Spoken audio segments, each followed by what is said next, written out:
Welcome to Resume Storyteller with Virginia Franco, bringing you interviews with industry experts and regular folks who tested the job search waters and succeeded, and strategies to tell your story and land you job interviews in 60 days, guaranteed. Here's your host, Virginia Franco.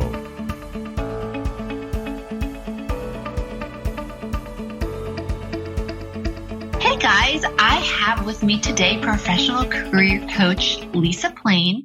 She's a certified professional coach, co-founder of Golden Path Learning, the founder of Career Balance Coaching, and a co-host on the Career Builders podcast. So lots of hats.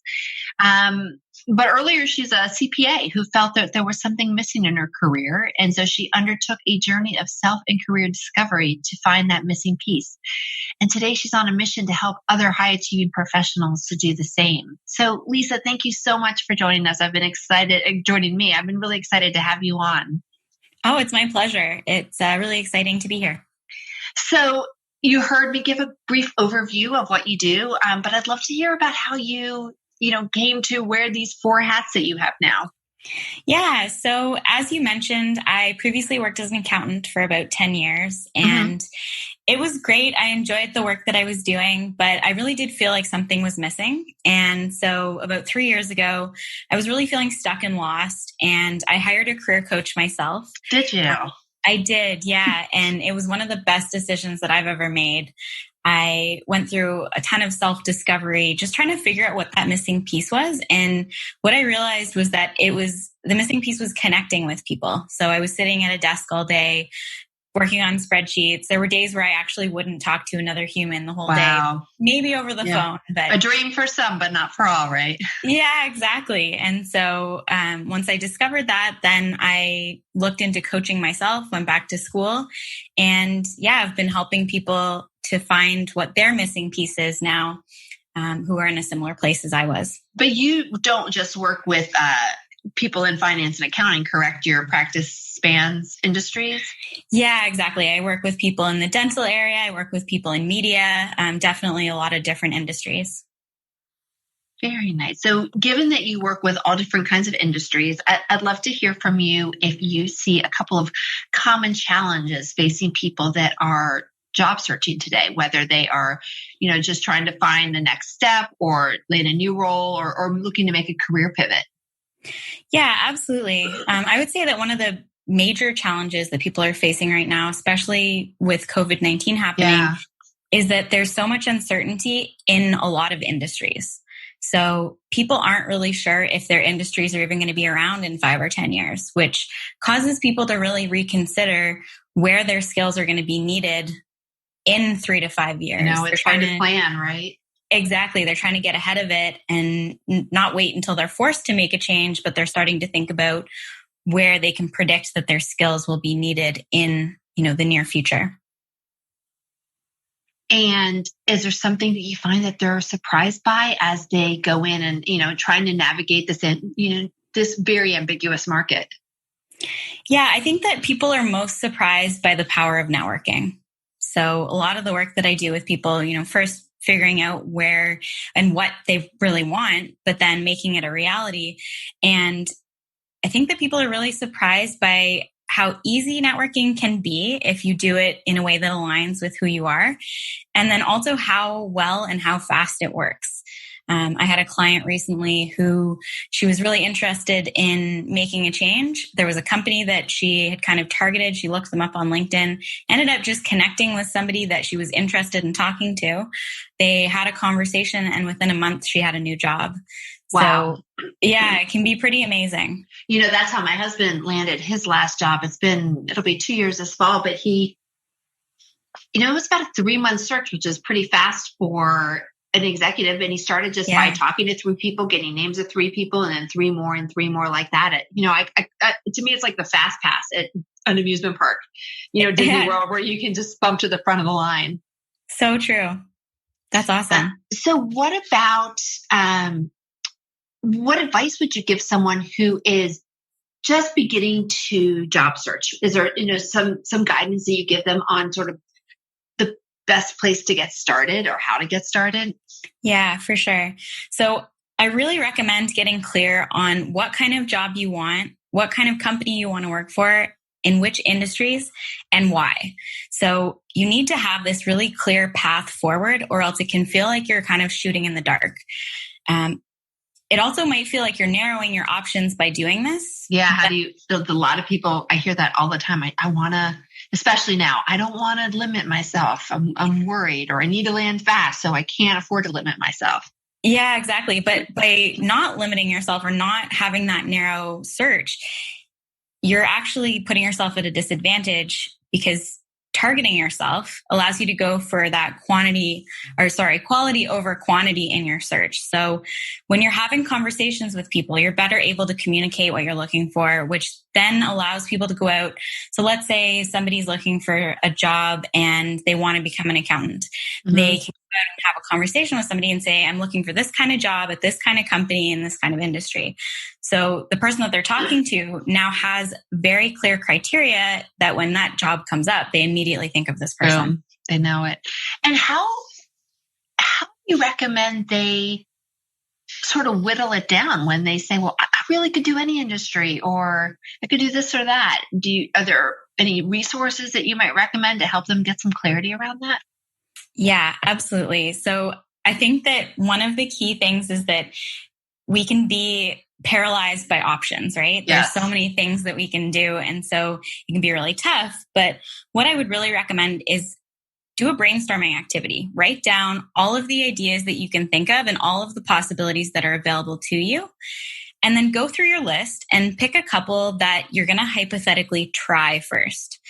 So when I say hypothetically try, I mean, you're going to be doing a ton of research, you're going to be talking to people, and you're going to put yourself in those shoes. So for example, when I was becoming a career coach, I thought through the whole process. I said, okay, what do I need to do? What schooling do I need to do?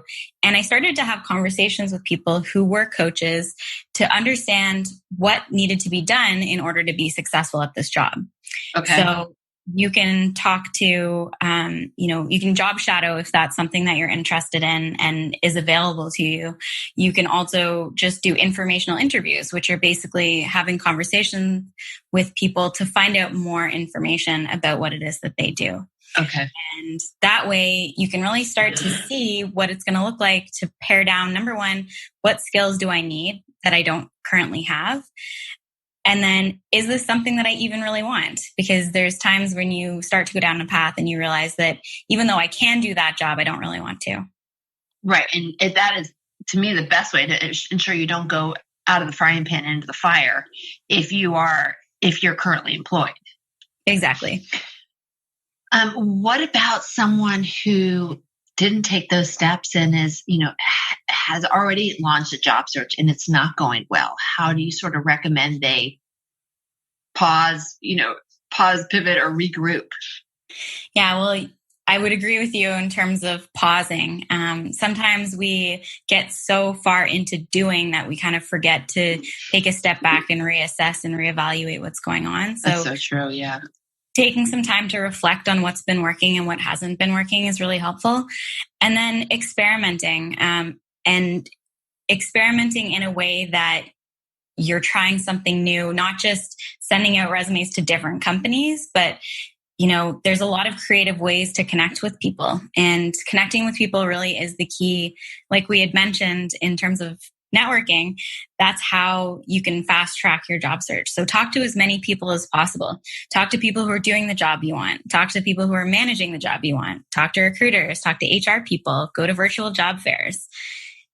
Doing this actually helps you to feel like you're getting somewhere because you're building relationships and building your network, which will serve you well throughout your entire career. And it doesn't feel like it's just a job search activity. I love the idea of really expanding on who you speak with, because a lot of people think, okay, I just need to talk to HR and recruiters. Mm-hmm. But there's lots of people with their ears to the ground, especially people that are in those roles or that are hiring in those roles. The managers of those people, the people that are in the room when the hiring process is taking place. Exactly. Yeah, the decision makers. Right. I know I couldn't think of the word decision makers. Can you tell I just came back from vacation? Totally. So we've sort of talked about this around people, people that really could go in a lot of different ways. We talked about how to sort of narrow it down in terms of industries. What words of wisdoms could you share for someone that they have really diverse skills, and and sometimes they've gotten to work in a job where they get to use lots of different skills, where they got to be sort of a jack of all trades. Do you recommend they get clarity in the same way that they did with the brainstorming exercise, by laying it out, circling a few possibilities, and then doing some deeper dive research through informational interviews? Yeah, definitely. And I also think it's important, just because you have a lot of skills doesn't mean you want to use all of those skills. That's true. So when I was an accountant, I was really good at Excel spreadsheets, and it's something that I've carried with me through for a lot of reasons, but it doesn't mean that I want to work on Excel spreadsheets all the time. So you also need to kind of discern which skills you have that you do want to continue and that you see yourself using longer term, as opposed to those that are just kind of on the periphery. Yeah. And I mean, I'm sure you use your Excel spreadsheet skills now, but it's not a primary component of your job. So it wasn't a deal breaker that you needed to have for the role. Exactly. And I think that part about being a key component of the role is so important. Yeah, for sure. All right. So this is my favorite question. Pivoting gears here, shifting gears. Is there something that drives you absolutely nuts when it comes to job seeker mishaps, or maybe something that drives you the most nuts? Yeah, for sure. So the thing that drives me the most nuts is when clients come up with all of the reasons why something won't work before they've even tried it. And I mean, I'm guilty of this too. It's really tough to make a change. It's really common to face fear and uncertainty. But if you're giving me all of the reasons why something isn't going to work before you've even done any research on it, then your possibilities are pretty limited. That's true. How do you recommend they get out of that mindset? So I do a lot of mindset work with clients, shifting mindsets to look for possibility instead of focusing on the negatives. One of the things that I've really come to understand in my life, and what I try to help my clients to understand as well, is that when something isn't certain, so if you're looking towards the future and you're not exactly sure how it's going to turn out, the possibility of it turning out well is just as good as it turning out badly. So you have a 50-50 chance of going either way, and you get to choose which way you want to look at it. So if you choose to look at it in a negative way, that's, your prerogative. But if you want to move into something that you really enjoy and something that you're going to find fulfilling and meaningful, you need to be open to possibilities. I love that. I mean, that's a lesson for everything, not just job search, right? So true. And do you feel like when you choose to look at positively, you increase your chances of finding something that will make you happy? Yeah, absolutely. Because you find that you see an opportunity everywhere. You have a conversation with your cousin on Thanksgiving, or you meet somebody in the grocery store, and all of a sudden there's possibility everywhere. And so possibilities start showing up for you more because you're open to them. And it maintains your morale during job search, I think, because you're always having conversations, and it makes you feel like you really are continually putting eggs in your basket. Yeah, exactly. That's a great way of putting it. Oh, I love that. So I want to ask you about discrimination. There's been a lot of talk of it, especially lately, which is wonderful. But when it comes to hiring practices, there's always been barriers to entry. There's age discrimination, racism, sexism, all of it. What are your thoughts on the topic, and how do you guide your clients? How do you help them navigate the landscape? It's definitely, there's absolutely discrimination in hiring practices, and it stems from internal bias that we all have. Now, bias shouldn't inherently be a bad word. It means that we all have a number of lived experiences that shaped how we perceive and react to the world around us.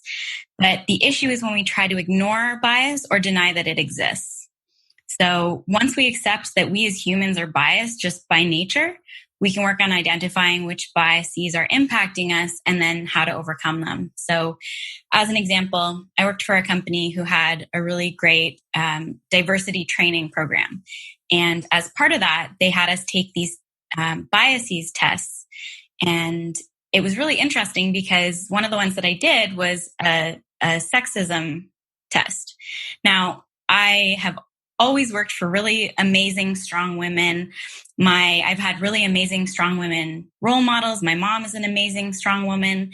And so I thought that I was going to do this test and come out of it and not have any bias towards men. As it turns out, that's not real. I mean, I grew up in a neighborhood where the men often were the breadwinners in the family. And that has shaped the way that I perceive things. And so once I came out of that and was able to accept that I do have these biases that were imprinted in me through my life, now I can work on saying, is that really how I want to make my decisions? And it isn't. And so I can now consciously work on, moving around that. When I think about clients too, who are facing these types of things, one of the things you can do is look for more conscious companies. Look for companies whose mission and values are centered around diversity, inclusion, and equity, because that's really going to make a big difference. And that's going to show that they're trying in their hiring processes. It's not always perfect. Yeah. And there's a lot that we still have to do. But at least they've stated a commitment to getting better. Right. Yeah. And I think that's something that is really important to you. That's a conversation that can come up as part of these informational interviews, right? So true. Yeah, you can find a lot of information just from talking to people, but also on their social media and on their websites. You can tell based on, what type of images they're posting. And then you can see if they're actually walking the walk and talking the talk by talking with real people. Yeah, exactly. Love that. You're right. And so being consciously aware of it and moving on is super key. What about, so we talked about, a lot of the looking for conscious companies that deals a lot with sexism and racism. What about ageism? Or do you think that applies with the, with companies that are more focused on DEI as well? Ageism is a difficult one for sure. And there are ways to get around it. I would recommend for anyone dealing with ageism, whether, you feel you're too young or whether you feel that you're too old, one of the keys is networking, because you're going to be able to communicate your value to somebody a lot better instead of just, somebody looking at a piece of paper. So once somebody realizes all of the skills that you have, all of the knowledge that you're bringing to the table, and you're able to use your sales process to serve somebody and help them, then they're able to look past the ageism and hopefully see that you're the right fit for the job. I agree. I think that a great way to address bias and help overcome it is to have those face-to-faces. Because a lot of that is dispelled with one-on-one communications. Exactly. And being confident in those communications as well. That's true. Going back to the mindset piece, if you're confident going into a conversation, then the other person perceives you in a different way than if you go into it already apologizing for something. Right. No, absolutely.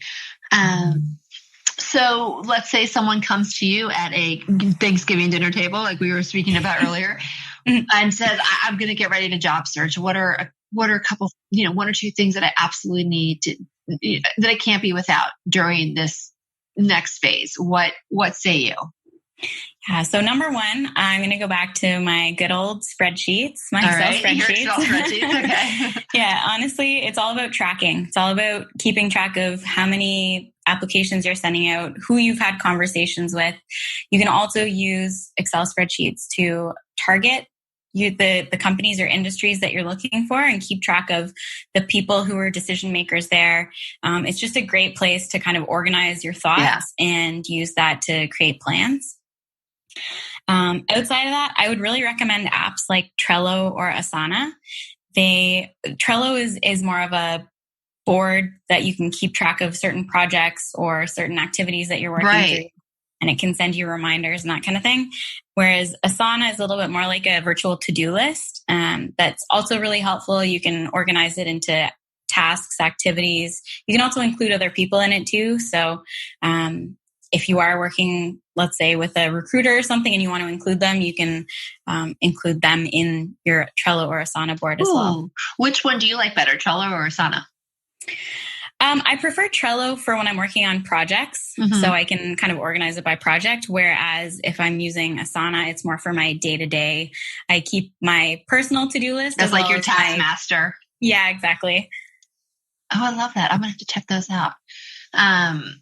All right. So last question. You have 4 different roles, your 2 companies, your 3 companies and your podcast. What is next for you? What do you anticipate for 2021? Yeah, well, with let out of our houses. Yeah, exactly. Well, with Career Balance Coaching, I'm currently in the process of creating a 5-month-long career transition program for high-achieving professionals. So going into a little bit more of a group and one-on-one coaching hybrid. Okay. It's going to have, online tutorials, workshops, all sorts of stuff. So I'm just kind of putting the plans in place and hoping to roll that out by the end of the year, which I'm really excited about. Excellent. So if people want to keep up with what you've got going on or learn more about the classes, the courses that you're creating, I have included your LinkedIn URL and then your Career Balance Coaching, a link to that website. Are those the 2 best places to connect with you? Yeah, absolutely. Perfect. Those are the 2 best. Thank you. Well, Lisa, thank you so much. We packed a lot in under 30 minutes, which is always my favorite. People can listen to it at 1.5 speed and knock it out in 15 minutes. Totally. Thank you again for coming on and sharing your wisdom. Thank you so much for having me. It was a lot of fun. You've been listening to Resume Storyteller with Virginia Franco.